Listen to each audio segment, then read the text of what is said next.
TNPSC group 2 group 2A தேர்வுக்கான online video வகுப்புகள் இப்பொழுது சுரேஷ் பாடசாலையில். சப்ஸ்கிரைப் செய்யும் அனைவருக்கும் பாட புத்தகங்கள் வீட்டிற்கே அனுப்பப்படும். தொடர்புக்கு www.sureshpaadasalai.com. சுரேஷ், வெற்றியின் முகவரி.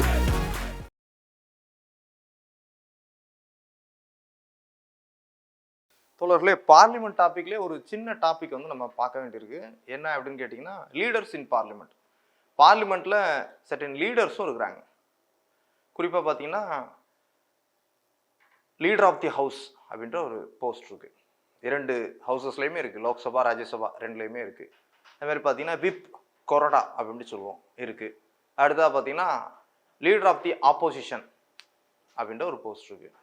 இதெல்லாம் பார்த்தீங்கன்னா பார்லிமெண்ட்டில் இருக்கக்கூடிய போஸ்ட் தான். நம்ம பொதுவாக பார்லிமெண்ட்டில் ப்ரிசைடிங் ஆஃபீஸர்ஸை பார்த்துருப்போம். பார்லிமெண்ட்லேயே பார்த்தீங்கன்னா ப்ரிசைடிங் ஆஃபீஸர்ஸ் பார்க்குறோம். 2 அவைகள்லையும் பார்த்தீங்கன்னா, இன்கேஸ் லோக்சபாவில் பார்த்தீங்கன்னா யார் இருக்கா? ஸ்பீக்கர் இருக்கார். ஸ்பீக்கர், டெபுட்டி ஸ்பீக்கர் பார்த்துருப்போம். அதேமாரி பார்த்தீங்கன்னா ராஜ்யசபாவில் சேர்மன், ராஜ்யசபாவுடைய சேர்மன், அப்புறம் டெபுட்டி சேர்மன் பார்க்குறோம். சரியா? லோக்சபா ராஜ்யசபாவில். அப்போ ஸ்பீக்கர் ஆஃப் தி லோக்சபா அப்படின்னு பார்க்குறோம். அதே மாதிரி பார்த்தீங்கன்னா இங்கே பார்த்தீங்கன்னா லீடர் ஆஃப் தி ஹவுஸ் அப்படின்ற ஒரு போஸ்ட் உண்டு. Leader of the house, leader of the house அப்படின்ற ஒரு போஸ்ட் உண்டு. இங்கேயும் அதே மாதிரி தான், leader of the house, the house. அப்போ லீடர் ஆஃப் தி ராஜ்யசபா அப்படின்ட்டு அர்த்தம். இங்கே லீடர் ஆஃப் தி லோக்சபா அப்படின்ட்டு அர்த்தம். லீடர் ஆஃப் தி ஹவுஸ் அப்படின்றது உண்டு. லீடர் ஆஃப் தி லோக்சபா அப்படின்னா யாரு அப்படின்னா, பொதுவாக இந்த வார்த்தை யாரை டினோட் பண்ணுது அப்படின்னு கேட்டீங்கன்னா, பிரைம் மினிஸ்டர் டினோட் பண்ணுது. Prime minister, prime minister is the leader of Lok Sabha.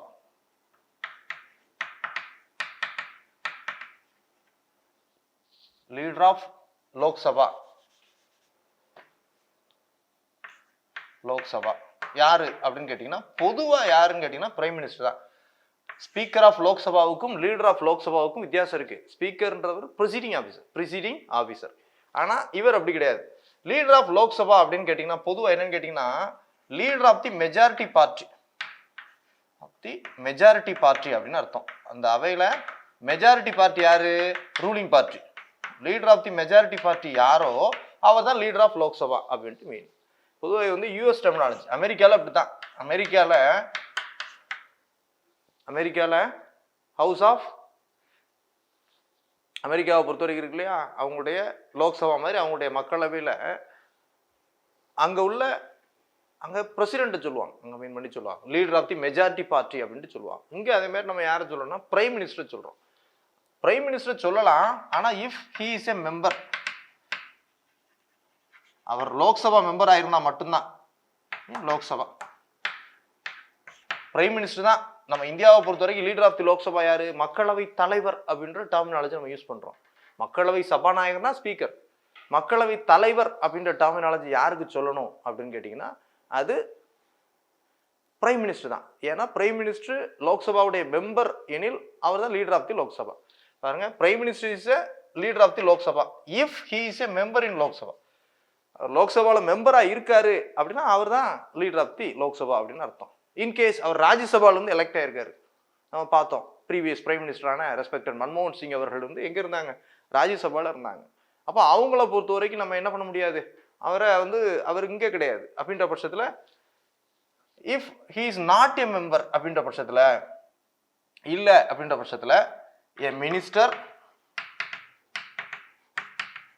Who is a member can become a leader of Lok Sabha. பிரதமர் லோக்சபா மெம்பராக இல்லாத பட்சத்தில் அப்ப லீடர் ஆஃப் தி லோக்சபா யாரு? a minister who is a member in Lok Sabha. Plus அவர் யாரால் nominate செய்யப்படணும்? Nominated by prime minister. 2 condition supply ஆகும். ஒன்னு பிரதமர் தான், பிரதமர் இருந்துட்டா பிரதமர் தான். If Prime Minister is a member in Lok Sabha, he is the leader of Lok Sabha. பிரதமர் லோக்சபா உறுப்பினர் எனில் he is the leader of Lok Sabha. அதில் எந்த டவுட்டும் இல்லை. இன்கேஸ் அவர் லோக்சபா மெம்பர் இல்லை அப்படின்ற பட்சத்தில் a minister who is a member in Lok Sabha, Lok Sabha உறுப்பினராக இருக்கக்கூடிய இன்னொரு அமைச்சர் அவர் லீடர் ஆஃப் லோக்சபா என்று அழைக்கப்படுவார். ஆனால் என்ன விஷயம் அப்படின்னு கேட்டிங்கன்னா, he must be nominated by prime minister. அவர் வந்து பிரைம் மினிஸ்டரால் நாமினேட் செய்யப்பட்டிருக்க வேண்டும் அப்படின்றது தான் இங்கே கண்டிஷன். பிரைம் மினிஸ்டர் நாமினேட் பண்ணியிருக்கணும். பொதுவாக லீடர் ஆஃப் தி லோக்சபாவை என்ன பேரில் அழைக்கிறோம்? Leader of the majority party அப்படின்ட்டு அழைக்கிறோம். Leader of the majority party அப்படின்னு நம்ம அழைக்கலாம். சரியா? ரைட்டு. இந்த லீடர் ஆஃப் லோக்சபா பற்றி சொல்லக்கூடியது எது அப்படின்னு கேட்டிங்கன்னா, rules of the house. Rules of Lok Sabha தான் சொல்லுது. கான்ஸ்டிடியூஷன் சொல்லவில்லை, ரூல்ஸ் ஆஃப் லோக்சபா சொல்கிறது. சரியா? அப்போ பார்த்துக்கோங்க, இவங்க they are enjoying so many powers. லோக்சபால அவங்களுக்கு நிறைய அதிகாரங்கள் இருக்கு. எப்பனாலும் எந்திரிச்சு இன்டரப்ட் பண்ணி பேசலாம், எதிர்கட்சி உறுப்பினர்களுடைய கேள்விகளுக்கு ஆன்சர் பண்ணலாம். காரணம், they are the leader of the house, leader of the majority party in that house. அந்த வகையில் பாருங்க, ஆளுங்கட்சி பெரும்பான்மை பெற்ற அந்த கட்சியினுடைய தலைவராக அவங்க தான் இருக்கிறாங்க. அப்படின்ற பட்சத்தில் எந்நேரனாலும் அவை விவாதங்களில் அவர்கள் தலையிடலாம், எப்பனாலும் பேசலாம். அவங்க வந்து நிறைய rights, certain privileges and rights அந்த ஹவுஸ்ல அவங்களுக்கு உண்டு. அதனால லீடர் ஆஃப் தி ஹவுஸ் என்பது முக்கிய பதவி. இதை பொறுத்தவரை பார்த்தீங்கன்னா அவங்களுக்கு டெப்யூட்டி லீடரையும் அப்பாயிண்ட் பண்ணலாம். they can appoint deputy leaders also. Deputy லீடர்ஸையும் என்ன பண்ணலாம்? அவங்க அப்பாயிண்ட் பண்ணிக்கலாம். தங்களுக்கு டெப்யூட்டி லீடர்ஸையும் என்ன பண்ணிக்கலாம்? Leader of the majority party appoint பண்ணிக்கலாம். அப்போ இது வந்து ரொம்ப பவர்ஃபுல் போஸ்டாக கன்சிடர் செய்யப்படுது. இது லோக்சபாவுக்கு மட்டும் இல்லை, ராஜ்யசபாவுக்கும் இது பொருந்தும். Leader of the Rajya Sabha. அப்போ இதை பற்றி சொல்லக்கூடியது என்னது? Rules of Rajya Sabha. ராஜ்யசபா விதிகள் எதை பற்றி சொல்லுது? ராஜ்யசபா விதிகள் எதை பற்றி சொல்லுது? Leader of the house. இங்க லீடர் ஆஃப் தி ஹவுஸ்னா இங்க யாரு? Leader of Rajya Sabha. அதை பற்றி சொல்லக்கூடியது என்னது? ரூல்ஸ் ஆஃப் ராஜ்யசபா அல்லது rules of house of state அப்படின்னு சொல்லுவாங்க. மாநிலங்களவையின் விதிகள் அப்படின்னு சொல்லுவோம். ரூல்ஸ் ஆஃப் ஹவுஸ் ஆஃப் ஸ்டேட்ஸ்னு சொல்லலாம். அது எதை பத்தி சொல்லுது? லீடர் ஆஃப் ராஜ்யசபாவை பத்தி சொல்லுது. இங்க யார் இருப்பா? a minister who is also a member in Rajya Sabha. அவங்க தான் வர முடியும். மினிஸ்டர் தான் இருப்பாங்க. who is also a member in Rajya Sabha plus nominated by prime minister. பிரதமரால் our பரிந்துரைக்கப்பட்டிருக்கணும். nominated by prime minister. சரியா? இங்க ஒரு டெபுட்டி லீடரை அப்பாயிண்ட் பண்ணுவாங்க. டெபுட்டி லீடர் அப்பாயிண்ட் பண்ணுவாங்க. அப்ப அதே கான்செப்ட் அங்கேயும் பொருந்தும். லோக்சபாவுக்குள்ள கான்செப்ட் அங்கேயும் பொருந்தும். சரியா? இவங்கெல்லாம் லீடர்ஸ் இன் பார்லிமெண்ட் அப்படின்னு சொல்லுவோம். Leaders of the majority party in Lok Sabha, leader of the majority party in Rajya Sabha. அது என்ன பேர்ல சொல்றோம்? லீடர் ஆஃப் ராஜ்யசபான்னு சொல்லலாம், லீடர் ஆஃப் லோக்சபான்னு சொல்லலாம். தற்போதைய prime minister respected Narendra Modi அவர்கள் தான் என்னவா இருக்காங்க? Leader of Lok Sabha. காரணம், அவர் வந்து லோக்சபா எம்பியாகவே தேர்வு செய்யப்பட்டிருக்காரு. அப்படின்ற பட்சத்தில் அவர் தான் லீடர் ஆஃப் லோக்சபா. பாருங்க, இதை பற்றி சொல்லக்கூடிய விதிகள் என்னது? கான்ஸ்டிடியூஷன் சொல்லுதா? இல்ல. கன்வென்ஷன் ஆஃப் பார்லிமெண்ட் சொல்லுதா? இல்ல. ஏதாவது பார்லிமெண்ட் லா சொல்லுதா? இல்ல. எது சொல்லுது? ரூல்ஸ் ஆஃப் லோக்சபாவும் rules of house of people, rules of house of state, that is rules of Rajya Sabha சொல்கிறது. இதை பற்றி சொல்லக்கூடியது. அமெரிக்காவில் இந்த போஸ்ட் என்ன அழைக்கிறாங்க? லீடர் ஆஃப் மெஜாரிட்டி பார்ட்டின்னு அழைக்கிறாங்க. இந்தியாவை பொறுத்த வரைக்கும் லீடர் ஆஃப் தி லோக்சபா யாரு? Prime minister. If he is a member in Lok Sabha, அவர் லோக்சபா உறுப்பினராக கூடிய பட்சத்தில் அவர் தான் லீடர் ஆஃப் தி லோக்சபா. அதில் எந்த விஷயமும் தேவையே இல்லை, அவர் தான். ஆஸ் யூஸ்வலி பதவி அடிப்படையில் அவர் தான் தலைவர். இன்கேஸ் அவர் லோக்சபா மெம்பர் இல்லை, இனிமே தான் 6 மாதங்களுக்குள்ள தேர்வு செய்யப்படணும், அல்லது ராஜ்யசபா மெம்பர் அப்படின்ற பட்சத்தில் ஒரு minister who is a member in Lok Sabha, Lok Sabha மெம்பராக இருக்கக்கூடிய ஒரு அமைச்சர் வந்து என்னவா இருப்பார்? லீடர் ஆஃப் தி லோக்சபாவாக இருப்பார். ஆனால் அதில் இன்னொன்று என்னன்னு கேட்டிங்கன்னா, அவர் நாமினேட்டட் பண்ணப்படணும், பிரைம் மினிஸ்டரால் நாமினேட் செய்யப்பட்டிருக்கணும். அப்போ தான் அவர் லீடர் ஆஃப் தி லோக்சபா அப்படின்ட்டு சொல்லலாம். அதேமாதிரி பாருங்க, லீடர் ஆஃப் தி ராஜ்யசபாவை பற்றி சொல்லக்கூடியது இவங்க எல்லாமே யாரு? ரூலிங் பார்ட்டி தான். மெஜாரிட்டி பார்ட்டின்றது யாரு? ரூலிங் பார்ட்டி, ஆளும் கட்சியை சேர்ந்தவர்கள் தான் இங்கே தலைவர்களாக இருப்பார்கள். ரூலிங் பார்ட்டி, ஆளுங்கட்சியை சேர்ந்தவர்கள் தான் என்னவா இருப்பாங்க? இங்கே தலைவர்களாக இருப்பாங்க. ரூல்ஸ் ஆஃப் ராஜ்யசபா எதை பற்றி சொல்லுது? லீடர் ஆஃப் ராஜ்யசபாவை பற்றி சொல்லுது. நம்ம ஏற்கனவே சேர்மன், ராஜ்யசபா சேர்மன் இருக்காரு, சேர்மனையும் லீடரையும் கன்ஃபியூஸ் பண்ணிக்கூடாது. இங்கே எந்த கட்சி மெஜாரிட்டி பெற்றிருக்கிறதோ, leader of the majority party, எங்கே எந்த கட்சி மெஜாரிட்டி பெற்றிருக்கிறதோ அந்த கட்சியினுடைய தலைவர் லீடர் ஆஃப் தி ராஜ்யசபா. அப்போ அவர் மினிஸ்டரா இருக்கணும் அண்ட் ஏ மெம்பர் இன் ராஜ்யசபா. சரியா? லீடர் ஆஃப் தி மெஜாரிட்டி பார்ட்டின்னு மீன் பண்ணி பொதுவாக சொல்கிறாங்க. அப்போ மினிஸ்டர் அல்லது மெம்பராக இருக்க வேண்டும், ராஜ்யசபா மெம்பராக இருக்க வேண்டும். Further he must be nominated by prime minister, பிரதமரால் நாமினேட் செய்யப்பட்டவராக இருக்க வேண்டும். அவர் தான் லீடர் ஆஃப் தி ராஜ்யசபா அப்படின்ட்டு மீன் பண்ணி சொல்கிறோம்.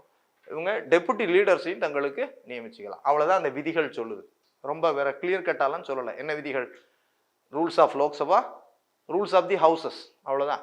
அவை விதிகள் தான் சொல்லுது. Rules of Lok Sabha and rules of the house of states, that is ராஜ்யசபாவுடைய விதிகள் இதை பற்றி சொல்லுது. அடுத்ததாக பார்த்தீங்கன்னா இன்னொரு போஸ்ட்னு கேட்டிங்கன்னா, நம்ம விப்பு ஏற்கனவே பார்த்துட்டோம். விப் அப்படின்ற ஒரு போஸ்ட் பார்த்தோம். விப்பு அப்படின்றது பார்த்தீங்கன்னா ஒவ்வொரு பொலிட்டிக்கல் பார்ட்டி, லோக்சபா ராஜ்யசபா உறுப்பினர்களை கொண்டிருக்கக்கூடிய பொலிட்டிக்கல் பார்ட்டிஸ், அவங்க தங்களுடைய கட்சி உறுப்பினர்களை கட்டுப்படுத்துறதுக்காக விப் என்று சொல்லக்கூடிய கொறடா போஸ்ட்டை வச்சிருப்பாங்க. அவங்க மூலமாகத்தான் தங்களுடைய எம்பிக்களுக்கு டைரக்ஷன் கொடுப்பாங்க. நீங்கள் என்னென்ன பண்ணணும், என்னென்ன பண்ணக்கூடாது, இந்த இதில் ஓட்டு போடணும், இந்த இதில் போடக்கூடாது, அதே மாதிரி இந்த தேதியில் ப்ரெசென்ட் ஆகணும், அப்படிலாம் டைரக்ஷன் ஒவ்வொரு கட்சிகளுக்கும் they are maintaining their own whip, தங்களுக்கென்று சொந்த கொறடாக்கள் என்று சொல்லக்கூடிய அந்த உறுப்பினர்களை வச்சிருப்பாங்க. அவங்க மூலமாக மற்ற ரிமைனிங் எம்பிஸ்க்கு டைரக்ஷன் கொடுப்பாங்க. அப்படியும் இருக்கு. அப்போ ஒவ்வொரு every party are holding there own whip. சரியா? விப்ஸ் வச்சிருக்காங்க. இதை தவிர பாருங்க, லீடர் ஆஃப் ஆப்போசிஷன், எதிர்கட்சி தலைவர் அப்படின்ற ஒரு போஸ்ட் இருக்கு. இதான் எக்ஸாம் பாயிண்ட் ரொம்ப கேட்பாங்க. லீடர் ஆஃப் ஆப்போசிஷன், ஆப்போசிஷன் எதிர்கட்சி தலைவர். இது எங்க இருக்கு? லீடர் ஆஃப் ஆப்போசிஷன் லோக்சபாவிலும் இருக்கு, ராஜ்யசபாவிலும் இருக்கு. ஆனால் லோக்சபாவில் உள்ள லீடர் ஆஃப் ஆப்போசிஷன் வந்து ரொம்ப பவர்ஃபுல். நம்முடைய நிறைய ஸ்டாச்சுட்டரி வைஸ் நிறைய சட்டங்கள் வந்து இவரை பற்றி சொல்லுது. நிறைய சட்டங்கள்ல சில குறிப்பிட்ட சட்டங்கள் சொல்லுது. இப்போ லீடர் ஆஃப் ஆப்போசிஷன் என்பது யாருன்னு கேட்டிங்கன்னா, leader of the opposition party, எதிர்கட்சி, லோக்சபாலேயோ ராஜ்யசபாலேயோ எதிர்கட்சி, which have majority, numerical strength அதிகமாக கொண்ட கட்சி, largest party, leader of the largest opposition party அப்படின்னு எடுத்துக்கலாம். எதிர்கட்சிகளிலேயே லார்ஜஸ்ட் பார்ட்டி, அதிக உறுப்பினர்களை கொண்டது, largest opposition party which have enormous numerical strength. ஆளுங்கட்சிக்கு அடுத்து இப்போ பார்த்தீங்கன்னா 543 அப்படின்னு வச்சுக்கிறோம். ரூலிங் பார்ட்டி 300 போயிடுச்சு. அடுத்து ஒரு பார்ட்டி பார்த்தீங்கன்னா 150 வச்சிருக்காங்க. அடுத்த பார்ட்டி 75 வச்சிருக்காங்க. அப்படின்னா இவங்க வந்து ரூலிங் பார்ட்டி, ஆளும் கட்சி. இவங்க தான் ஆப்போசிஷன் பார்ட்டி, எதிர்கட்சி. அப்போ opposition party, largest opposition party யாரு? இவங்க தான், பார்ட்டி பி. இவங்க பார்ட்டி ஏன்னு வச்சுக்கோங்க. பார்ட்டி பி தான் ஆப்போசிஷன் பார்ட்டி, லார்ஜஸ்ட் ஸ்ட்ரென்த் கொண்டிருக்கக்கூடிய ஆப்போசிஷன் பார்ட்டி, நியூமெரிக்கல் ஸ்ட்ரென்த் அதிகமாக வச்சிருக்காங்க அப்படின்றது தான். அப்போ இந்த கட்சியினுடைய லீடர் தான், இந்த கட்சியினுடைய லீடர் தான் என்னது? Leader of opposition. Leader of opposition Lok Sabha இருக்கலாம், leader of opposition in Rajya Sabha இருக்கலாம். அப்போ அந்த கட்சி ரூலிங் பார்ட்டிக்கு அடுத்து நெக்ஸ்ட் எந்த கட்சி, எந்த ஆப்போசிஷன் பார்ட்டி ரொம்ப ஸ்ட்ரென்த் வச்சிருக்காங்களோ அவங்க தான் என்னது? அவங்க தான், அவங்களுடைய தலைவர் தான் யாரு? லீடர் ஆஃப் தி அப்போசிஷன் அப்படின்ட்டு பேர். அப்போ இவங்க தான் லீடர் ஆஃப் தி அப்போசிஷன். இவங்க லீடர் ஆஃப் தி ஹவுஸ், இதுல உள்ளவங்க லோக்சபான்னு வச்சுக்கோங்க. இது லீடர் ஆஃப் தி லோக்சபா பார்த்தோம். இதனுடைய தலைவர் யாரு? Leader of Lok Sabha. இதனுடைய தலைவர் யாரு? Leader of opposition. Second party. First party ruling பார்ட்டியா மாறிடுது, ஆளுங்கட்சி. ரெண்டாவது அதிகமாக ஸ்ட்ரென்த் வச்சிருக்கக்கூடியவங்க யாரு? அவங்க தான் ஆப்போசிஷன் பார்ட்டி. அந்த ஆப்போசிஷன் பார்ட்டியுடைய லீடர் யாரு? அவர் தான் லீடர் ஆஃப் அப்போசிஷன். இரண்டு ஹவுசஸ்லையுமே லீடர் ஆஃப் அப்போசிஷன் உண்டு தனித்தனியாக. லோக்சபாவுக்கு ஒரு லீடர் ஆஃப் அப்போசிஷன் உண்டு, ராஜ்யசபாவுக்கு ஒரு லீடர் ஆஃப் அப்போசிஷன் உண்டு, எதிர்கட்சி தலைவர் அப்படின்ற ஒரு பதவி உண்டு. Leader of the largest party which is having numerical strength. So largest அப்படின்றது நியூமெரிக்கல் ஸ்ட்ரென்த் அடிப்படையில். பிளஸ் என்ன அப்படின்னு கேட்டீங்கன்னா, இதை பத்தி ஃபர்தர் என்னன்னு கேட்டீங்கன்னா, the preceding officer has to recognize. அவ்வளவுதான். இதுல விஷயம் என்னன்னா, அவங்க ஸ்ட்ரென்த், நியூமெரிக்கல் ஸ்ட்ரென்த் இருந்தா மட்டும் போதாது. preceding officer has to recognize, அவங்கள recognize. அவர்களை அங்கீகரிக்க வேண்டும். அப்போ வந்து என்ன பண்ணணும் அப்படின்னா அந்த second largest party that is opposition party வந்து ரெப்ரசன்ட் பண்ணணும், ரெக்வஸ்ட் வைக்கணும். யார்கிட்ட? அந்த ஹவுஸுடைய ப்ரிசைடிங் ஆஃபீஸர்கிட்ட ரெக்வஸ்ட் வைக்கணும். என்ன லீடர் ஆஃப் தி ஆப்போசிஷனாக நீங்க ரெகக்னைஸ் பண்ணணும் அப்படின்ட்டு ரெக்வஸ்ட் வைக்கணும். யார்கிட்ட? ஸ்பீக்கர். இன் கேஸ் ஆஃப் லோக்சபானா ஸ்பீக்கர்கிட்ட ரெக்வஸ்ட் பண்ணணும். ராஜ்யசபானா ராஜ்யசபாவுடைய சேர்மன்ட்ட ரெக்வஸ்ட் பண்ணணும். அவங்க வந்து ரெகக்னைஸ் பண்ணுவாங்க. அவங்க வந்து என்ன பண்ணுவாங்க? ரெகக்னைஸ் பண்ணுவாங்க. ரெகக்னைஸ் பண்ணாங்கன்னா they will be considered as a leader of opposition அப்படின்ட்டு சொல்லணும். Speaker needs to recognize. In case of Lok Sabha, in case of Rajya Sabha, the chairman has to recognize அப்படின்ட்டு சொல்றோம். சரி, இதுல லார்ஜஸ்ட் ஆப்போசிஷன் பார்ட்டி அப்படின்னு சொல்றோம். இதுல விஷயம் என்னன்னு கேட்டீங்கன்னா, பொதுவா இந்த கட்சிக்கு பாத்தீங்கன்னா minimum 1/10 of that house strength எவ்வளவு இருக்கணும்? அந்த ஹவுஸ் உடைய மெம்பர்ஸ்ல மினிமம் எவ்வளவு இருக்கணும்? 1/10 இருக்கணும். அவ்வளவுதான். இப்ப லோக்சபாவை பொறுத்தவரை 543 அப்படின்னா மினிமம் எவ்வளவு இருக்கணும்? செகண்ட் லார்ஜஸ்ட் பார்ட்டி எவ்வளவு இருக்கணும்? 55 பிளஸ் இருந்தா மட்டும்தான் உங்களுக்கு லீடர் ஆஃப் ஆப்போசிஷன் கொடுப்பாங்க. இல்லாத பட்சத்தில் உங்களுக்கு கொடுக்க மாட்டாங்க. சரியா? அப்போ லீடர் ஆஃப் ஆப்போசிஷன் அப்படின்றது ஒரு முக்கியமான பதவி. இது எந்த ஹவுசஸ்ல இருக்கு? லோக்சபாலையும் இருக்கு, ராஜ்யசபாலையும் இருக்கு. இந்த லீடர் ஆஃப் ஆப்போசிஷன் எதிர்கட்சி தலைவர் அப்படின்னு சொல்றோம் இல்லையா? எதிர்கட்சி தலைவர் 2 அவைகள்லயுமே இருக்காங்க. எதிர்கட்சி தலைவர் இதை பொறுத்தவரை பார்த்தீங்கன்னா, இது வந்து பார்த்தீங்கன்னா லீடர் ஆஃப் ஆப்போசிஷன் என்பது கேபினட் மினிஸ்டருக்கான ஸ்டேட்டஸ் கொண்டது. கேபினட் மினிஸ்டருக்கான அந்தஸ்து கொண்டது. Status of cabinet minister. அதை ஞாபகம் வச்சுக்கணும். சரியா? ஒன்று, ஒரு மினிஸ்ட்ரிக்கு ஈக்குவலான ஸ்டேட்டஸ் வந்து லீடர் ஆஃப் ஆப்போசிஷனுக்கு கொடுப்பாங்க. ரைட்டு. அடுத்ததா இது என்ன சொல்றாங்கன்னா, வெஸ்ட்மினிஸ்டர் மாடல், மேற்கத்திய மந்திரி சபை மாடல். வெஸ்ட்மினிஸ்டர் மாடல்ல இந்த போஸ்ட் என்ன சொல்லுவாங்கன்னா ஷேடோ பிரைம் மினிஸ்டர் அப்படின்னு சொல்லுவாங்க. ஷேடோ பிரைம் மினிஸ்டர், நிழல் பிரதமர். நிழல் பிரதமர் என்று அழைக்கப்படக்கூடிய பதவி என்னது? இந்த லீடர் ஆஃப் ஆப்போசிஷன் தான். நிழல் பிரதமர் என்று அழைக்கப்படக்கூடிய பதவி என்னது? இந்த லீடர் ஆஃப் ஆப்போசிஷன். பொதுவா அமெரிக்கால இந்த போஸ்டை என்ன சொல்லுவாங்கன்னா லீடர் ஆஃப் தி மைனாரிட்டி பார்ட்டின்னு சொல்லுவாங்க. Leader of minority. அமெரிக்காவை பொறுத்த வரைக்கும் பைபார்ட்டி சிஸ்டம் தான். Leader of minority. Leader of the house பார்த்தோம் இல்லையா? Leader of Lok Sabha, leader of Rajya Sabha பார்த்தோம் இல்லையா? அவங்கள என்ன சொல்லுவாங்க அப்படின்னு கேட்டீங்கன்னா leader of the majority party. இங்க leader of the minority party அப்படின்ட்டு அமெரிக்கால சொல்றாங்க. ஈவோர் ஜென்னிங்ஸ் அப்படின்றவர் பார்த்தீங்கன்னா இந்த போஸ்டை, ஒரு பொலிட்டிக்கல் லீடர் ஈவோர் ஜென்னிங்ஸ், ஒரு கான்ஸ்டிடியூஷனல் எக்ஸ்பர்ட். இவர் என்ன சொல்றாரு அப்படின்னு கேட்டீங்கன்னா an alternate prime minister அப்படின்ட்டு சொல்றாரு. alternate prime minister. இந்த லீடர் ஆஃப் ஆப்போசிஷனை ஒரு அல்டர்னேட் பிரைம் மினிஸ்டர் அப்படின்ட்டு டிஸ்கிரைப் பண்றவர் யாரு அப்படின்னு கேட்டீங்கன்னா ஈவோர் ஜென்னிங்ஸ் அப்படின்ற ஒருத்தர். ஈவோர் ஜென்னிங்ஸ் என்ன சொல்றாரு இந்த போஸ்டை? அல்டர்னேட் பிரைம் மினிஸ்டர் அப்படின்ட்டு யாரை சொல்றாரு? லீடர் ஆஃப் தி ஆப்போசிஷனை சொல்றாரு. அப்போ லீடர் ஆஃப் ஆப்போசிஷன் என்பது மிக முக்கியமான பதவியாக இருக்குது. இந்த லீடர் ஆஃப் ஆப்போசிஷனை பொறுத்தவரை அவங்க வந்து என்ன பண்றாங்க அப்படின்னு கேட்டீங்கன்னா பவர்ஸ் அண்ட் ஃபங்க்ஷன்ஸ். அப்போ இவங்க என்ன பண்றாங்கன்னா ஸ்ட்ராங் கிரிட்டிசிசம், ஆளும் கட்சியை நல்ல விமர்சனம் பண்ணுவாங்க. அவங்களுடைய பாலிசி இதெல்லாம் விமர்சனம் பண்றாங்க. இன்கேஸ் எனி டிஃபெக்ட் இருக்கு அப்படின்னா ரூலிங் பார்ட்டியை கடுமையா தங்களுடைய பாலிசி மூலமாக விமர்சனம் பண்றாங்க. புட் தேர் ஆப்போசிட் பாலிசிஸ், எதிர்கருத்துக்களை கொள்கைகளை முன்வைக்கிறாங்க. எதிர்கருத்துக்கள் கொள்கைகளை முன்வைக்கிறாங்க. ஷேடோ மினிஸ்ட்ரி கூட ஃபார்ம் பண்ணலாம். அவங்க வந்துட்டு நிழல் அமைச்சரவை அமைப்பாங்க. ஷேடோ கேபினெட் அப்படின்னு சொல்லுவாங்க. அவங்களுக்கு போட்டியாக இவங்க ஷேடோ கேபினெட் கூட அமைக்கலாம். அவர் நிதியமைச்சாங்க, ஷேடோ ஃபினான்ஸ் மினிஸ்டர் இருக்காருன்னு பார்த்திக்கோங்க. இங்கிட்டு இவர் ஷேடோ ஃபினான்ஸ் மினிஸ்டர்னு அமைப்பாங்க. அவங்க ஒரு பட்ஜெட் போட்டாங்கன்னா இவங்க ஒரு மாறுதல், நாங்கள் ஃபினான்ஸ் மினிஸ்டராக இருந்தால் இந்த மாதிரி பட்ஜெட்லாம் பண்ணுவோம் அப்படின்ட்டு நல்ல விஷயங்களை எடுத்து சொல்லுவாங்க. அவங்க ஒரு பாலிசி ரிலீஸ் பண்ணாங்கன்னா எக்ஸிம் பாலிசி ரிலீஸ் பண்ணாங்கன்னா இவங்க ஒரு எக்ஸிம் பாலிசி ரிலீஸ் பண்ணுவாங்க. இவங்களுக்கு மெஜாரிட்டி இல்லை தான், பட் ஆனால் எங்களுடைய பாலிசி தான் சரியான பாலிசின்னு மக்களுக்கு சொல்லுவாங்க. இதன் மூலமாக they are criticizing and they are condemning the wrong policies and statements of the ruling party. ஆளுங்கட்சியுடைய குற்றங்கள் குறைகளை எடுத்து சொல்வது, ஒரு நல்ல சிறந்த எதிர்க்கட்சி தலைவராக செயல்படுவது. அரசாங்கத்துடைய தவறுகளை சுட்டி காட்டுவது, அவர்கள் மீது விமர்சனங்களை முன்வைப்பது.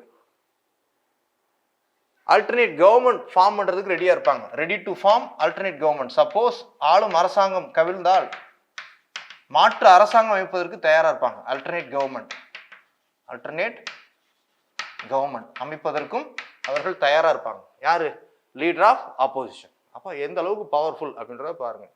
தேர்வு நோக்கில் நம்ம இதெல்லாம் பார்க்க வேண்டிய விஷயம். லீடர் ஆஃப் ஆப்போசிஷன் என்பவர் எதிர்க்கட்சி தலைவர். இவர்கள் லோக்சபாவிலும் ராஜ்யசபாவிலும் உண்டு. லோக்சபாவிலும் எதிர்க்கட்சி தலைவர் இருக்காங்க, ராஜ்யசபாவிலும் எதிர்க்கட்சி தலைவர் இருக்காங்க. எதிர்க்கட்சி தலைவருக்கு என்ன அந்தஸ்து அப்படின்னு பார்த்தீங்கன்னா கேபினெட் மினிஸ்டருக்கான அந்தஸ்து. That is status of cabinet minister அவங்களுக்கு கொடுக்குறாங்க. வெஸ்ட்மினிஸ்டர் மாடல், இங்கிலாந்தை சேர்ந்த அந்த வெஸ்ட்மினிஸ்டர் மாடல்ல லீடர் ஆஃப் ஆப்போசிஷன் என்ன சொல்லுவாங்கன்னா ஷேடோ பிரைம் மினிஸ்டர் அப்படின்ட்டு சொல்லுவாங்க.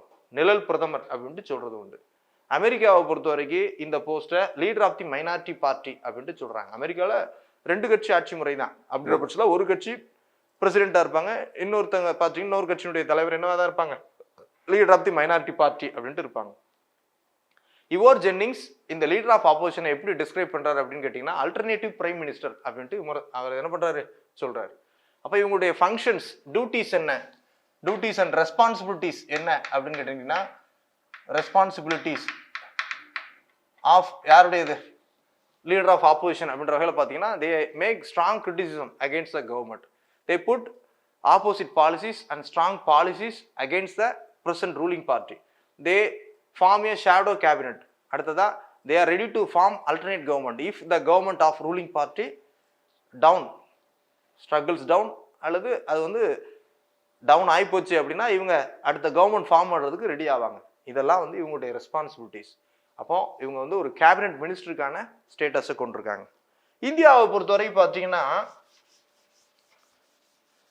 1952 இருந்தே இருக்கு. ஃபர்ஸ்ட் எலெக்ஷன் வந்துச்சு. பட் ஆனால் எந்த கட்சிகளும் மெஜாரிட்டி பெறல. இந்தியாவை பொறுத்த வரைக்கும் ஃபர்ஸ்ட் ஸ்பீக்கர் யாரு?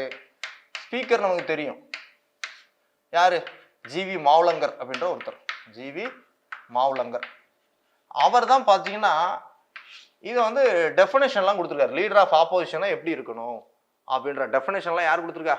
ஜிவி மாவுலங்கர் கொடுத்துருக்காரு. அவர் தான் பார்த்தீங்கன்னா அந்த செகண்ட் லார்ஜஸ்ட் பார்ட்டி அப்படின்னா that is opposition party largest numerical strength வச்சிருக்க பார்ட்டி அப்படின்றதெல்லாம் சொன்னது யாரு? அவர் தான் சொன்னார். பார்ட்டி அதனுடைய லீடர் தான் லீடர் ஆஃப் ஆப்போசிஷன் அப்படின்ட்டு சொன்னது யாரு? ஜிவி மாவுலங்கர் சொல்றாரு. அடுத்தது பார்த்தீங்கன்னா ஸ்பீக்கர் வந்து ரெகக்னைஸ் பண்ணணும்னு சொல்றாரு. Speaker has to recognise. இவருடைய அப்பாயின்மெண்ட்டை யார் ரெகக்னைஸ் பண்ணணும்? ஸ்பீக்கர் வந்து ரெகக்னைஸ் பண்ணணும். அந்த ஆப்போசிஷன் பார்ட்டியுடைய லீடர் லார்ஜஸ்ட் நியூமெரிக்கல் ஸ்ட்ரென்த், அதாவது நெக்ஸ்ட் பார்ட்டி ரூலிங் பார்ட்டிக்கு எடுத்து அதிகமாக எந்த கட்சி அதிகமாக மெம்பர் வச்சிருக்காங்களோ அந்த கட்சியினுடைய தலைவரை யார் ரெகக்னைஸ் பண்ணணும்? இன் கேஸ் ஆஃப் லோக்சபானா ஸ்பீக்கர் ரெகக்னைஸ் பண்ணணும். த ப்ரொசீடிங் ஆஃபீஸர் தான் ரெகக்னைஸ் பண்ணணும். கூடுதலா மாவுலங்கர் என்ன சொல்றாருன்னா லார்ஜஸ்ட் நியூமெரிக்கல் பார்ட்டி செகண்ட் பார்ட்டியா இருந்தா மட்டும் போதாது, கூடுதலா அவங்க வந்து 1/10 ஆஃப் த டோட்டல் ஸ்ட்ரென்த், மொத்த டோட்டல் ஸ்ட்ரென்த்ல அந்த அவையினுடைய டோட்டல் ஸ்ட்ரென்த்ல அவங்க மினிமம் எவ்வளவு வச்சிருக்கணும், அவங்களுடைய மெம்பர்ஸ் மினிமம் 1/10 இருக்கணும் அப்படின்னு சொன்னது யாரு? ஜிவி மாவுலங்கர் தான் சொன்னார். அப்ப இதை என்ன சொல்லுவாங்கன்னா இந்த கான்செப்டை மட்டும் என்ன சொல்லுவாங்க அப்படின்னா மாவுலங்கர்ஸ் லா அப்படின்ட்டு சொல்லுவாங்க. மாவுலங்கர்ஸ் ரூல், லா இல்ல ரூல் அப்படின்னு சொல்லலாம். இது வந்து மாவுலங்கர் ரூல். அப்போ ஆப்போசிஷன் பார்ட்டி அதனுடைய லீடர் ஸ்டேட்டஸ் வாங்கணும் அப்படின்னா செகண்ட் லார்ஜஸ்ட் பார்ட்டியா இருக்கணும் ஸ்ட்ரென்த் அடிப்படையில். பிளஸ் அவங்களுடைய டோட்டல் மெம்பர்ஷிப் எவ்வளோ இருக்கணும்? டோட்டல் மெம்பர்ஷிப் பார்த்தீங்கன்னா எவ்வளோ இருக்கணும்? 1/10 இருக்கணும். இப்போ இன்கேஸ் லோக்சபானா டோட்டல் ஸ்ட்ரென்த் எவ்வளவு? 543. இதில் 1/10 எவ்வளோ இருக்கணும்? மினிமம் 55 இருக்கணும். 1/10 ப்ளஸ் இருக்கணும். அப்போ அப்படின்னா மினிமம் 55 மெம்பர்ஸ் இருந்தால் தான் லீடர் ஆஃப் ஆப்போசிஷன் பொசிஷன் வந்து கொடுப்பாங்க. ரூலிங் பார்ட்டிக்கு இருக்கும். ரூலிங் பார்ட்டி வந்து 1/2க்கு மேலே இருக்கணும் இல்லையா, அதனால அவங்களுக்கு இருக்கும். இப்போ இன்கேஸ் இப்போ பார்த்தீங்கன்னா இந்த 16th and 17th லோக்சபா 2014 நடந்த எலெக்ஷன் ஆகட்டும் 2019 நடந்த எலெக்ஷன் ஆகட்டும் எந்த கட்சிகளும் செகண்ட் பார்ட்டி 55+ வாங்கவே இல்லை. இன்கேஸ் ஆஃப் லோக்சபால எந்த கட்சியும் காங்கிரஸ் எவ்வளோ வச்சிருக்காங்க? 2வது இடம் பிடித்திருக்கக்கூடிய காங்கிரஸ் ஜஸ்ட் 52 தான் வச்சிருக்காங்க. அப்போ 55 1/10 விட குறைவாகத்தான் இருக்காங்க காங்கிரஸுடைய மெம்பர்ஸ் எண்ணிக்கை இன் கேஸ் ஆஃப் லோக்சபா. அப்படின்ற பட்சத்தில் அவங்களுக்கு என்ன கொடுக்க முடியாது, அவங்களுக்கு லீடர் ஆஃப் ஆப்போசிஷன் கொடுக்க முடியாது அப்படின்ட்டு லீடர் ஆஃப் ஆப்போசிஷன் அவங்களுக்கு கொடுக்க மறுக்கப்பட்டிருக்கு. 2014 எலெக்ஷன்லேயும் அவங்க 55 கிராஸ் பண்ணலை. 2019 நடந்த 17th லோக்சபா எலெக்ஷனையும் காங்கிரஸ் பார்ட்டி செகண்ட் லார்ஜஸ்ட் பார்ட்டியான காங்கிரஸ் பார்ட்டி தான் இருக்குது. ஆனால் அவங்க 55 தாண்டலை. ஃபர்ஸ்ட் கண்டிஷன் அவங்களுக்கு ஓகே, அவங்க லார்ஜஸ்ட் நியூமெரிக்கல் பார்ட்டியாக இருக்காங்க. ஆப்போசிஷன் பார்ட்டிலே லார்ஜஸ்ட் பார்ட்டியாக காங்கிரஸ் தான் இருக்கிறாங்க. சரியா? அடுத்ததா மாவ்லங்கர் ரூல் அடிப்படையில் அவங்க எவ்வளோ வச்சிருக்கணும்? 1/10 ஆஃப் டோட்டல் மெம்பர்ஷிப்பில் 1/10 இருக்கணும். அப்போ எவ்வளோ இருக்கணும்? 55 இருக்கணும். அது இருந்தால் தான் யார் ரெகக்னைஸ் பண்ணுவா? ஸ்பீக்கர் ரெகக்னைஸ் பண்ணுவோம் அப்படின்னு சொல்லிட்டாங்க. பட் ஆனால் கான்ஸ்டியூஷனில் இது சொல்லப்பட்டிருக்காருன்னா கான்ஸ்டியூஷனில் சொல்லப்படலை. இதுதான் விஷயம். கான்ஸ்டியூஷனில் 1/10 ஆஃப் டோட்டல் ஸ்ட்ரென்த் இருக்கணும் அப்படின்னு கான்ஸ்டியூஷனில் சொல்லப்பட்டிருக்கா? லீடர் ஆஃப் ஆப்போசிஷன் ஸ்டேட்டஸ் வாங்குறதுக்கு அப்படின்னு கேட்டிங்கன்னா அது சொல்லப்படலை. அப்போ இது என்ன சொல்கிறோம்? மாவ்லங்கர்ஸ் லா அல்லது மாவ்லங்கர்ஸ் ரூல்னு சொல்கிறாங்க. அவர் தான் முதல்ல இந்தியாவுக்கு ஸ்பீக்கராக இருக்கிறார். அவர் தான் இதுக்கான டெஃபினேஷன்லாம் சொல்லிட்டு போயிட்டார். லீடர் ஆஃப் ஆப்போசிஷன் அப்படின்னா அந்த செகண்ட் லார்ஜஸ்ட் பார்ட்டி, அதாவது ஆப்போசிஷன் பார்ட்டிலே யார் நியூமெரிக்கல் ஸ்ட்ரென்த் அதிகமாக வச்சுருக்காங்களோ அந்த கட்சியினுடைய லீடர் தான் லீடர் ஆஃப் ஆப்போசிஷன். அவர் குறைந்தபட்சம் அந்த கட்சிக்கு 1/10 ஆஃப் மெம்பர்ஷிப் இருக்கணும். 3வது அந்த ஸ்பீக்கர் அல்லது அந்த ப்ரிசைடிங் ஆஃபீஸர் ரெகக்னைஸ் பண்ணணும். பண்ணால் மட்டும்தான் அவங்களுக்கு லீடர் ஆஃப் ஆப்போசிஷன் கொடுக்கணும் அப்படின்னு யார் சொல்லிட்டு போயிட்டா? யார் சொல்லிட்டா? ஃபர்ஸ்ட் ஸ்பீக்கராக இருக்கக்கூடிய ஜிவி மாவ்லங்கர் சொல்லிட்டார். இன்னைக்கு அதை ஃபாலோ பண்ணிட்டு இருக்காங்க. அப்போ இந்த கண்டிஷன் தான் அப்பப்போ சர்ச்சைக்குரியதாக மாறுது. 1/10 ஆஃப் மெம்பர்ஷிப் இருக்கணும் அப்படின்றது. இப்போ 2014 அண்ட் 2019 லோக்சபா எலெக்ஷனில் 1/10 எந்த கட்சியும் வாங்கலை. ரூலிங் பார்ட்டிக்கு அடுத்து மீதியெல்லாம் சின்ன சின்ன கட்சிகளாகத்தான் இருக்கு. காங்கிரஸ் கட்சியே பார்த்தீங்கன்னா 1/10 ஸ்ட்ரென்த் அவங்களால வாங்க முடியல. 55 இல்லை, 52 தான் இருக்கிறாங்க. அப்போ அதனால அவங்களுக்கு லீடர் ஆஃப் ஆப்போசிஷன் இன் லோக்சபா கொடுக்கப்படவில்லை. யார் கொடுக்கணும்? ஸ்பீக்கர் கொடுக்கணும். நினைச்சா கொடுக்கலாம், ஏன்னா கான்ஸ்டியூஷனில் சொல்லப்படலை, ஸ்டாச்சுட்டரி சட்டங்கள்லையும் சொல்லப்படலை. ஆனால் மாவ்லங்கர் ரூல் அடிப்படையில் அவருக்கு கொடுக்க முடியாது அப்படின்ட்டு மறுக்கப்பட்டிருக்கு. சரியா? ஓகே. ஸோ இதனுடைய ஹிஸ்டாரிக்கல் பேக்ரவுண்ட் அப்படி பார்க்கச்சுல 1952 ஃபர்ஸ்ட் பார்லிமெண்ட் எலெக்ஷன் ரிசல்ட்லாம் வருது. ஆனால் எந்த கட்சியும் இந்த 1/10 வாங்கலை. யார் மறுத்துறா? GV Mavalankar மறுத்துறாரு. 1951-52 first parliamentary election நடந்து ஃபர்ஸ்ட் லோக்சபா ஃபார்ம் ஆகுது. அப்போ எந்த கட்சியும் 1/10 பெறவில்லை. செகண்ட் லார்ஜஸ்ட் பார்ட்டி 1/10 பெறல. அப்போ நோ லீடர் ஆஃப் ஆப்போசிஷன். இந்தியாவுக்கு 1969 வரை no leader of opposition.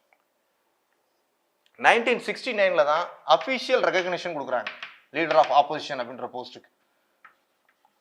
Official recognition எந்த வருஷம் கொடுக்குறாங்க? லீடர் ஆஃப் ஆப்போசிஷனுக்கு 1969 தான் கொடுக்குறாங்க.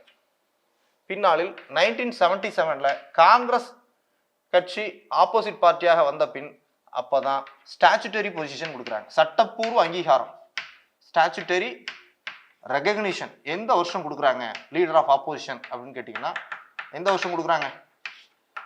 லீடர் ஆஃப் ஆப்போசிஷன் எதிர்க்கட்சி தலைவருக்கு சட்டப்பூர்வ அங்கீகாரம் கொடுக்கப்பட்ட ஆண்டு 1977. இப்பதான் அவருக்கு கேபினட் ஸ்டேட்டஸும் கொடுக்குறாங்க. கேபினட் ஸ்டேட்டஸ் அந்தஸ்து இந்தியாவில் எப்போ கொடுக்குறாங்க? லீடர் ஆஃப் ஆப்போசிஷனுக்கு எதிர்க்கட்சி தலைவருக்கு 1977 தான் கொடுக்குறாங்க. அப்போ ஒய் சவான் அப்படின்றவர் தான் முதல்ல leader of opposition who obtained statutory position. அப்போ ஸ்டாச்சுட்டரின்னா சொல்றீங்களே சார், அப்போ சட்டப்பூர்வ அங்கீகாரம்னா எந்த சட்டத்தின் கீழ் அங்கீகாரம் கொடுத்தாங்க அப்படின்னு கேட்டிங்கன்னா அப்போ ஒரு 1977 ஒரு ஆக்ட் உண்டு. என்ன ஆக்ட் அப்படின்னு கேட்டிங்கன்னா salary and allowances of leader of opposition. Leader of opposition in parliament அப்படின்னு ஒரு சட்டம். லீடர் ஆஃப் ஆப்போசிஷன் எதிர்க்கட்சி தலைவரின் சம்பளம் மற்றும் படிகள், பாராளுமன்ற எதிர்க்கட்சி தலைவரின் சம்பளம் மற்றும் படிகள் சட்டம் ஆண்டு 1977. இதன் அடிப்படையில் கேபினட் அந்தஸ்து வழங்கப்பட்டது. யாருக்கு? லீடர் ஆஃப் ஆப்போசிஷன் எதிர்க்கட்சி தலைவருக்கு கேபினட் அந்தஸ்து வழங்கப்பட்டது. அதே போன்று அவருடைய சம்பளம் படிகள் பாராளுமன்றத்தால் நிர்ணயம் செய்யப்பட்டது. சட்டப்பூர்வ அங்கீகாரம் கொடுக்கப்பட்டது. முதன்முறையாக ஒய் சவான், காங்கிரஸ் கட்சியைச் சேர்ந்த, இந்தியன் நேஷனல் காங்கிரஸ் கட்சியைச் சேர்ந்த ஒய் சவான் வந்து ஸ்டாச்சுட்டரி ரெகக்னிஷன் பெற்ற ஒரு லீடர் ஆஃப் அப்போசிஷனாக உருவெடுக்கிறார். 1952 எல்லாம் பார்த்தீங்கன்னா லீடர் ஆஃப் அப்போசிஷன் இல்லை, 1969 தான் முதன்முறையாக ஒரு லீடர் ஆஃப் ஆப்போசிஷன் வர்றாங்க. ஆனால் அவங்களுக்கு ஸ்டாச்சுட்டரி பொசிஷன் எதுவுமே கொடுக்கல. 1967 பொறுத்தவரை பார்த்தீங்கன்னா லீடர் ஆஃப் அப்போசிஷன் யார் அப்படின்னு கேட்டிங்கன்னா ராம் சுபாக் சிங் அப்படின்ற ஒருத்தர் இருக்கார். ராம் சுபாக் சிங் அபிஷியல் ரெகக்னிஷன் பெற்றவர் ராம் சுபாக் சிங். இவர் தான் 1969 இது எல்லாமே லோக்சபா தான். லோக்சபாவில் அபிஷியல் ரெகக்னிஷன் பெற்ற லீடர் ஆஃப் ஆப்போசிஷன் யார்? முதன்முறையாக இந்தியாவில் லீடர் ஆஃப் ஆப்போசிஷன் பொசிஷனை பெற்ற ஒரு அபிஷியல் ரெகக்னிஷன் பெற்றவர் யாருன்னா ராம் சுபாக் சிங் அப்படின்ற ஒருத்தர். காங்கிரஸ் கட்சியை சேர்ந்தவர். 1969 வர்றார்.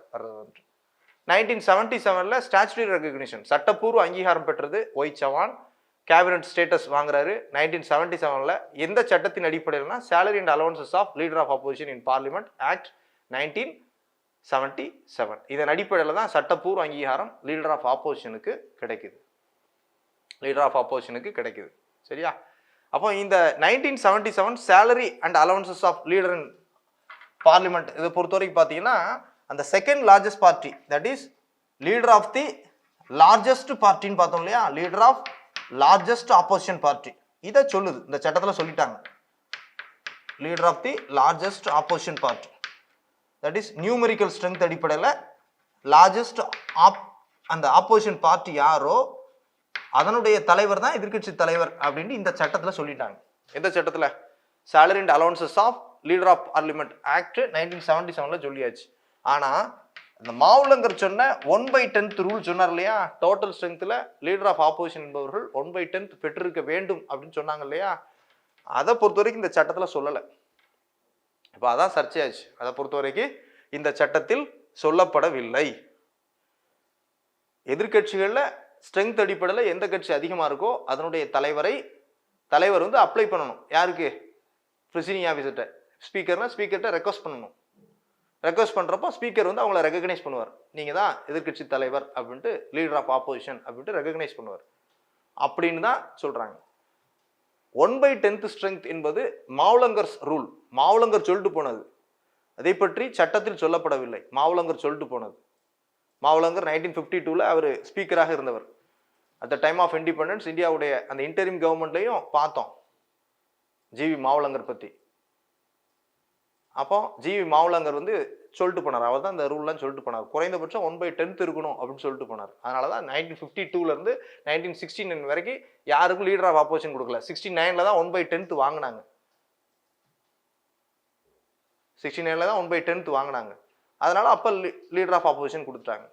77 அதை ஸ்டாச்சுட்டரி ரெகக்னிஷனாக கொடுத்தாங்க. எந்த சட்டத்தின் அடிப்படையில்னா அந்த salary and allowances of leader of opposition in parliament act என்ன வருஷம்?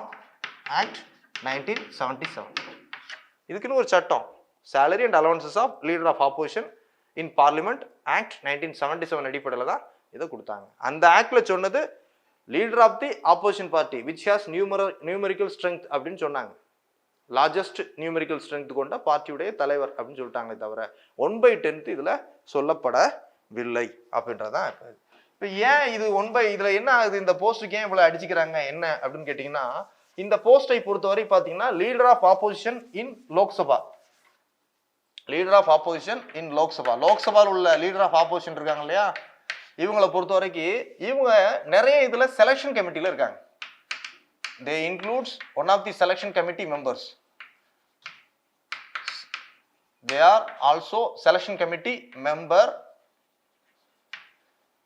in the appointment of, in the appointment la CVC Central Vigilance Commission, CBI chairman நியமிக்கிறோம், CBI director நியமிக்கிறோம், லோக்பால் நியமிக்கிறோம், சென்ட்ரல் இன்ஃபர்மேஷன் கமிஷன் மத்திய தகவல் ஆணையம், RTA ஆக்ட் 2005 அடிப்படையில் நியமிக்கப்பட்ட மத்திய தகவல் ஆணையம் central information commission, Lokpal act 2013 அடிப்படையில் அந்த லோக்பால் சேர்மன் மெம்பர்ஸ், சிபிஐ உடைய டைரக்டர் நியமனம் பண்றது, சிவிசி ஆக்ட் 2003 இதன் அடிப்படையில் இதெல்லாம் பார்த்தீங்கன்னா இந்த போர்டு இதெல்லாம் பார்த்தீங்கன்னா கரப்ஷனை அபாலிஷ் பண்ணுறதுக்காக நியமிக்கக்கூடிய அந்த அந்த ஸ்டாச்சுட்டரி படி சிவிசி, சென்ட்ரல் விஜிலன்ஸ் கமிஷன், அதேமாதிரி பார்த்தீங்கன்னா சிபிஐ, இதெல்லாம் ஊழலுக்கு எதிரான அமைப்புகள் இல்லையா, லோக்பால். அப்போ இதெல்லாம் என்ன பண்ணுவாங்கன்னா பொதுவாக அது என்ன நோக்கத்தில் இப்படி வைக்கிறாங்க அப்படின்னு கேட்டிங்கன்னா, இப்போ ரூலிங் பார்ட்டி வர்றாங்க, பழைய கட்சி, லாஸ்ட் டைம் ரூல் பண்ணது யார், ஆப்போசிட் பார்ட்டியாக இருக்கும், அவங்க மேலே வேணுக்குன்னே கரப்ஷன் கம்ப்ளைண்ட் சுமத்தலாம் இல்லையா. அப்போ அதுக்கு எதிராக பர்பஸ்ஃபுல்லாக இதை போன்ற சிபிசி, சிபிஐ போன்ற அமைப்புகளை தூண்டி விட்டு அவங்க மேலே நடவடிக்கை எடுக்கலாம்.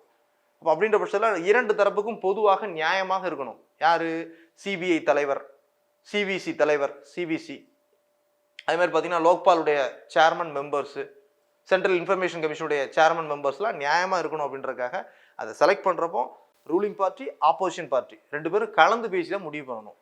அப்போ பார்த்தீங்கன்னா இதை போன்ற சிபிசி, சிபிஐ, லோக்பால், சிஐசி போன்ற அமைப்பின் தலைவர்கள், உறுப்பினர்களை நியமனம் செய்யும் போது அதற்கான செலெக்ஷன் கமிட்டி இருக்கு பார்த்தீங்களா. இந்த செலெக்ஷன் கமிட்டியில் பொதுவாக பிரைம் மினிஸ்டர் இருப்பார், அதுமாதிரி ஹோம் மினிஸ்டர் இருப்பார், அது மாதிரி கூடுதலாக லீடர் ஆஃப் தி ஆப்போசிஷன் இன் லோக்சபா அவரையும் உள்ள ஒரு செலெக்ஷன் கமிட்டி மெம்பராக போடுவாங்க.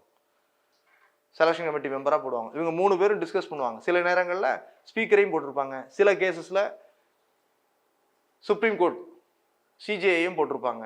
இவங்கெல்லாம் செலெக்ஷன் கமிட்டியில் இருப்பாங்க. இவங்கெல்லாம் ஒன்றா சேர்ந்து ஒருத்தர் ரெக்கமெண்ட் பண்ணி பிரசிடென்ட்டுக்கு அனுப்புவாங்க. பிரசிடென்ட் தான் அவர் அப்பாயின்ட் பண்ணுவாங்க.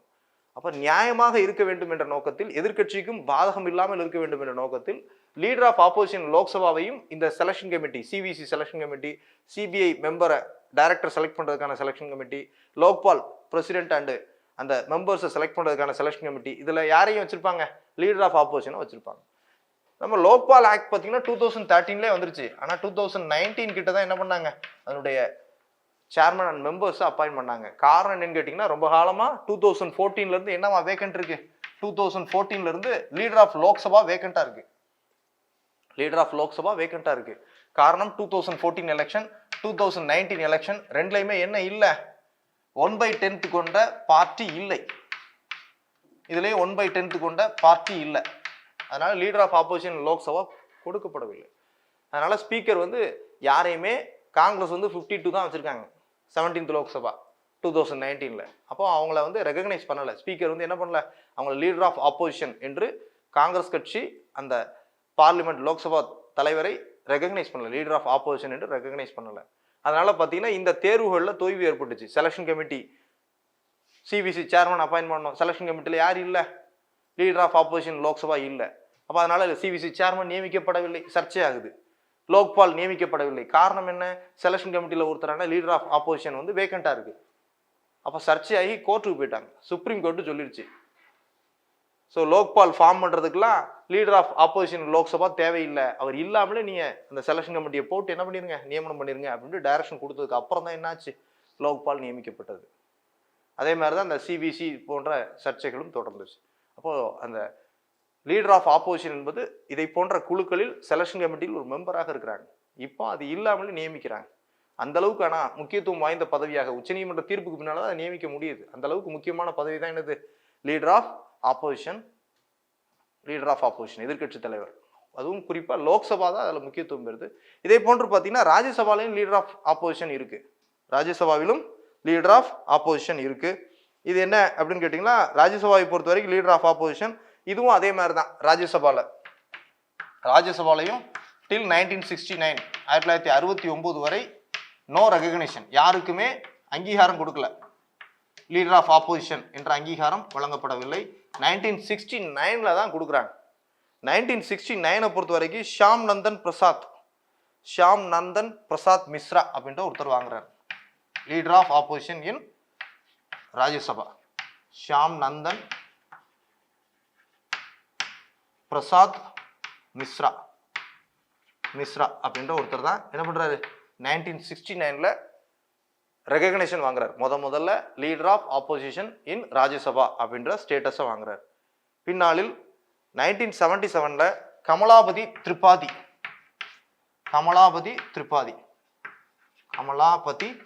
திரிபாதி அந்த ஸ்டாச்சுட்டரி பொசிஷனை வாங்குறாங்க.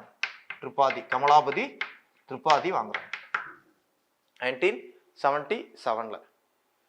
இப்போ 2021 leader of opposition leader that is leader of opposition in Rajya Sabha யார் வாங்கியிருக்காங்க அப்படின்னு கேட்டிங்கன்னா மல்லிகார்ஜுன கார்கே, காங்கிரஸ் கட்சிக்காரர் வாங்கியிருக்காரு.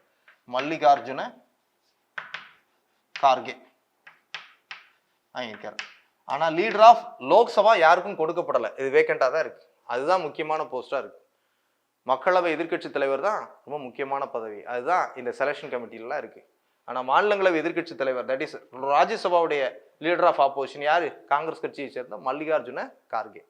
ஆனால் leader of opposition Lok Sabha still vacant, கிட்டத்தட்ட ஒரு 7 ஆண்டுகளாக வேக்கண்டாக இருக்குது. 2014 அந்த 16th லோக்சபா எலெக்ஷன் ஆகட்டும், 2019 அந்த 17th லோக்சபா எலெக்ஷன் ஆகட்டும், இரண்டிலுமே லீடர் ஆஃப் தி ஆப்போசிஷன் எதிர்கட்சிகள் இருக்குது. ஆனால் யாருமே 1/10 வாங்கலை. நியூமெரிக்கல் ஸ்ட்ரென்த் அடிப்படையில் காங்கிரஸ் தான் இருக்குது, ஆனால் 52 தான் இருக்குது, 55 இல்லை. அதனால் அவர்களுக்கு ஸ்பீக்கர் வந்து ரெகக்னைஸ் பண்ணல, லீடர் ஆஃப் ஆப்போசிஷன் லோக்சபாவாக மக்களவை எதிர்க்கட்சி தலைவராக அவர்களை அங்கீகரிக்கவில்லை அப்படின்றது தான் இப்போ உள்ள ஸ்டேட்டஸாக இருக்குது. அப்போ லீடர் ஆஃப் ஆப்போசிஷன் என்பது மிக முக்கியமான பதவியாக இருக்குது. இதில் கண்டிஷன் என்ன அப்படின்னா அந்த 3 விஷயங்களை ஞாபகம் வச்சுக்கணும். ஒன்று, அந்த செகண்ட் லார்ஜஸ்ட் பார்ட்டியாக இருக்கணும், அதர் தான் ரூலிங் பார்ட்டிக்கு அடுத்து செகண்ட் லார்ஜஸ்ட் பார்ட்டியாக இருக்கணும், அல்லது ஆப்போசிஷன் பார்ட்டிலே அதிக ஸ்ட்ரென்த் உள்ள கட்சியாக இருக்கணும், அதனுடைய லீடர் தான். ரெண்டாவது, அவங்க 1/10 வச்சிருக்கணும். அந்த ஃபர்ஸ்ட் ரூலை சொல்லக்கூடியது 1977 ஆக்டே சொல்லிடுது. அந்த செகண்ட் ரூல் என்னது, 1/10ன்றது மாவுலங்கர் லா அல்லது மாவுலங்கர் ரூல் அப்படின்ட்டு சொல்கிறாங்க. அவர் சொன்னது தான், அதை ஒரு கஷ்டமாக வச்சு பின்பற்றிட்டு இருக்காங்க. மூன்றாவது, அந்த ஸ்பீக்கர் அல்லது ப்ரிசைடிங் ஆஃபீஸர் அவங்கள ரெகக்னைஸ் பண்ணணும், அவங்க லீடர் ஆஃப் ஆப்போசிஷனை ரெகக்னைஸ் பண்ணணும், பண்ணாதான் அவங்க லீடர் ஆஃப் ஆப்போசிஷன் சொல்லுவாங்க. இந்த 1/10 ஸ்ட்ரென்த் இல்லாததால தான் இப்போ இவ்வளோ காலம் இது வந்து சர்ச்சையாக போய்கிட்டே இருக்கு அப்படின்றதான் இங்கே நம்ம தெரிஞ்சிக்க வேண்டிய விஷயம். ஸோ 1998 ஒரு ஆக்டில் வந்து இதை லைட்டாக சொன்னாங்க, பட் ஆனாலும் அது மாவுலங்கர் லா அப்படின்ட்டு தான் இதை சொல்கிறாங்க. 1998 பொறுத்த வரைக்கும் பார்த்தீங்கன்னா directions of speaker of Lok Sabha and விப்பு அப்படின்லாம் ஒரு ஆக்ட் கொண்டு வந்தாங்க. ஆனால் அந்த ஆக்டை பொறுத்த வரைக்கும் அது சிம்பிளாக தான் சொல்லியிருக்காங்க, 1/10 அப்படின்ற விஷயங்கள்ட்ட பெரிதாக இன்க்ளூட் செய்யப்படலை. அதனால் இன்னைக்கு வரைக்கும் அது ஒரு சர்ச்சையான விஷயமாகத்தான் இருக்குது. ஸோ லீடர் ஆஃப் ஆப்போசிஷன் இது தேர்வு நோக்கில் முக்கியமானது தான். இதில் என்னெல்லாம் கேட்டிருக்காங்க அப்படின்ற வகையில் பார்க்குறப்ப பார்த்தீங்கன்னா லீடர் ஆஃப் ஆப்போசிஷன் இது வந்து முதல்ல அஃபிஷியல் ரெகக்னிஷன் எந்த வருஷம் வாங்கினாங்க, 1969. எந்த வருஷம் ஸ்டாச்சுட்டரி சட்டப்பூர்வ ரெகக்னிஷன் வாங்கினாங்க, 1977. சட்டப்பூர்வ ரெகக்னிஷன் கொடுத்த ஆக்ட் என்ன அப்படின்னா salary and allowances of leader of Lok Sabha leader of opposition act என்னது, 1977. முதல்ல leader of opposition statutory recognition வாங்கினவர் யார் அப்படின்னா யார், சவான், ஒய் சவான் வந்து வாங்குறாரு. அடுத்ததா லீடர் ஆஃப் ஆப்போசிஷன் என்ன ஸ்டேட்டஸ் அப்படின்னு கேட்டிங்கன்னா கேபினட் மினிஸ்டருக்கான சேலரி அண்ட் ஸ்டேட்டஸ் கொண்டது தான் இந்த லீடர் ஆஃப் ஆப்போசிஷன். அமெரிக்காவில் இது என்ன சொல்கிறாங்கன்னா லீடர் ஆஃப் தி மைனாரிட்டி அப்படின்ட்டு சொல்கிறாங்க. வெஸ்ட் மினிஸ்டர் மாடலில் இந்த போஸ்ட்டை என்ன சொல்கிறாங்க அப்படின்னு கேட்டிங்கன்னா ஷேடோ பிரைம் மினிஸ்டர் அப்படின்ட்டு சொல்கிறாங்க. அதே மாதிரி இவர் ஜெனிங்ஸ் அதை என்ன சொல்கிறாரு அப்படின்னு கேட்டிங்கன்னா அண்ட் ஆல்டர்னேட்டிவ் பிரைம் மினிஸ்டர், மாற்று பிரதமர் அப்படின்ட்டு யார் சொல்கிறா, இவோர் ஜென்னிங்ஸ் அவர்கள் இதை பற்றி சொல்கிறாரு. அடுத்ததாக பார்த்தீங்கன்னா இந்த post leader of the minority party அப்படின்ட்டு அமெரிக்காவில் இதை பற்றி சொல்கிறாங்க. இதை பொறுத்தவரை மிக முக்கியமான பதவியாக இருக்குது. ஆளுங்கட்சியை விமர்சனம் செய்வது, கொள்கை ரீதியாக அவர்களுக்கு மாற்று கருத்துக்களை முன்வைப்பது, மாற்று அரசாங்கம் ஆல்டர்னேட்டிவ் கேபினட் ஃபார்ம் பண்ணுறதுக்கு தயாராக இருக்கிறது, அரசாங்கத்துடைய தவறுகளை எடுத்து சொல்வது என்று முக்கியமான அதிகாரம் பெற்ற பதவியாக இந்த லீடர் ஆஃப் ஆப்போசிஷன் இருக்கிறது. லீடர் ஆஃப் ஆப்போசிஷன் மிக முக்கியமான பதவி, தேர்வு நோக்கில் இது முக்கியமான பதவி தான். அந்த salary and allowances of leader of opposition in parliament act என்னது 1977. மாவ்லாங்கர்ஸ் ரூல் என்னது 1/10 டோட்டல் ஸ்ட்ரென்த் இருக்கணும் அப்படின்றது. எந்த லோக்சபாலெல்லாம் 1/10 இல்லை, லீடர் ஆஃப் ஆப்போசிஷன் இல்லைன்னா 16th and 17th லோக்சபாவில் இல்லை. 1952 லீடர் ஆஃப் ஆப்போசிஷன் 1969 வரைக்கும் யாருக்கும் கொடுக்கப்படலை. 1969 தான் அஃபிஷியல் ரெகக்னிஷன் கொடுக்குறாங்க. 1977 தான் ஸ்டாச்சுட்டரி சட்டப்பூர்வ அந்தஸ்து வழங்கப்பட்டது. 1977 தான் இதுக்கு கிடைக்குது. இது 2 அவைகள்லையுமே இருக்குது. இது அந்த மெஜாரிட்டி பெற்றிருக்க வேண்டும். ஸோ ஆப்போசிஷன் பார்ட்டியில் அதிகபட்ச ஸ்ட்ரென்த் உள்ள கட்சி, கூடுதலாக 1/10 வச்சுருக்கணும், கூடுதலாக அந்த ப்ரிசைடிங் ஆஃபீஸர் ரெகக்னைஸ் பண்ணணும், ஸ்பீக்கர் ரெகக்னைஸ் பண்ணணும் அப்படின்றது தான் லீடர் ஆஃப் ஆப்போசிஷனுக்கான இது. லீடர் ஆஃப் ஆப்போசிஷன் இதை போன்ற இந்த ஸ்டாச்சுட்டரி பார்த்தீங்கன்னா சில இடங்களில் அந்த செலெக்ஷன் கமிட்டி அப்படின்ற வகையில் இந்த சட்டங்கள்லாம் அது இடம்பெற்றிருக்கு. என்ன சட்டங்கள்னா சிவிசி ஆக்ட் 2003, அடுத்ததாக பார்த்தீங்கன்னா அந்த லோக்பால் ஆக்ட் 2013, ஆர்டி ஆக்ட் 2005 பார்த்தீங்கன்னா அதனுடைய தலைவர் உறுப்பினர்களை நியமிக்கக்கூடிய செலெக்ஷன் கமிட்டியில் லீடர் ஆஃப் ஆப்போசிஷன் இன் லோக்சபா ஒரு உறுப்பினராக இருக்கார். அப்போ இதை போன்ற நியமனங்களில் இந்த போஸ்ட் வேக்கண்டாக இருக்கிறதால அந்த செலெக்ஷன் கமிட்டி இந்த போஸ்ட் வேக்கண்டாக இருக்குது. இதனால் பார்த்தீங்கன்னா அவங்களுடைய நியமனங்களில் தொய்வு ஏற்பட்டுச்சு. ஆனால் சுப்ரீம் கோர்ட்டுடைய டைரக்ஷன் அடிப்படையில் இப்போ இந்த செலெக்ஷன் கமிட்டியில் லீடர் ஆஃப் ஆப்போசிஷன் இன் லோக்சபா இல்லாவிட்டாலும் நீங்கள் அந்த பதவிகளை நிரப்பலாம், மற்ற நபர்களை வைத்து தேர்வு செய்து நிரப்புங்கள் அப்படின்ட்டு சுப்ரீம் கோர்ட் சொன்னதன் அடிப்படையில் லோக்பால்லாம் தற்போது நியமிக்கப்பட்டிருக்கு. அப்போ அந்த அளவுக்கு முக்கியத்துவம் வாய்ந்த பதவியாக என்ன இருக்கு, இந்த லீடர் ஆஃப் ஆப்போசிஷன் இருக்கிறது. சரியா? Okay, leader of opposition. Thank you. Suresh IAS academy, வெற்றியின் முகவரி.